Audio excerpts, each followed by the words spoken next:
গ্রামের রাস্তা থেকে রাহুল আর মীরা হাঁটতে হাঁটতে যাচ্ছে। রাহুল কৌতূহলী, মীরা খুব সাহসী। মীরা হলো রাহুলের বোন। আর রয়েছে ভূত কাকা, জাদুকর। মীরা, শুনেছিস এই গ্রামের শেষে একটা পুরনো বাংলো আছে? হ্যাঁ, সবাই বলে সেখানে নাকি ভূত আছে। ভূত নাকি জাদু? চল গিয়ে দেখে আসি। সাহস আছে তো তোর? তুই ওখানে যাবি? দুজনেই বাংলোর দিকে হাঁটা শুরু করে। ধীরে ধীরে বাংলোর কাছে আস্তে আস্তে চলে যায় তারা।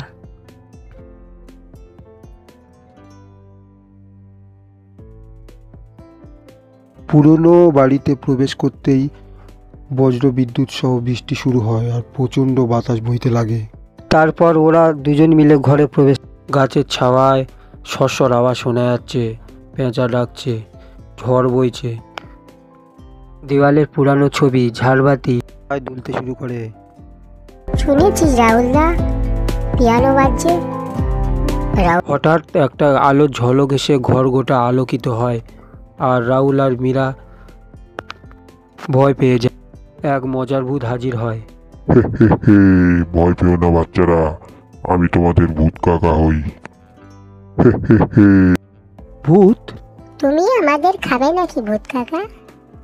না রে, আমি খাই না, আমি জাদু দেখাই।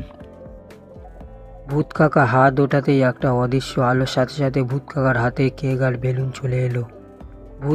ভূত কাকা তাদেরকে বেলুনগুলি দিয়ে দেয়। বুঝেছিস বাচ্চারা, এই বাংলো আসলে এক জাদুর ঘর। ভূত কাকা হাত তুলতেই হাত থেকে একটা তোতা পাখি উড়ে গিয়ে বাইরের দিকে চলে গিয়ে অদৃশ্য হয়ে গেল। তারপর দেওয়াল বদলে গেল বাগানে। তারপর আবার ঘরে রূপান্তরিত হলো। হঠাৎ একটা ছায়ামূর্তি ঘরে এসে নাচতে শুরু করে আর কি যেন ভিড় করে বলতে শুরু করে। ওটা কে নাচে গো ভূত কাকা? এটা কেবল আমার কৌশল, ভয়ের মধ্যে তো আনন্দ লুকিয়ে থাকে রে। বুঝেছিস বাচ্চারা? ভূত কাকা হাত ঘষতেই আলোক রশ্মির সাথে সাথে পিশাচটা অদৃশ্য হয়ে গেল। বুঝেছি, আসল জাদু হলো ভয়ের মধ্যে সাহস খুঁজে বের করা। দাদা, তুমি একদম ঠিক কথা বলেছ। মনে রেখো, ভয়কে জাদুতে বদলানোই হচ্ছে আসল শক্তি। ভূত কাকাকে তারা হাসি মুখে বিদায় দেয়। ভূত কাকা সেখান থেকে ধীরে ধীরে চলে যায়। রাহুল আর মীরা যেখান থেকে এসেছিল সেখানে গিয়ে হাজির হয়।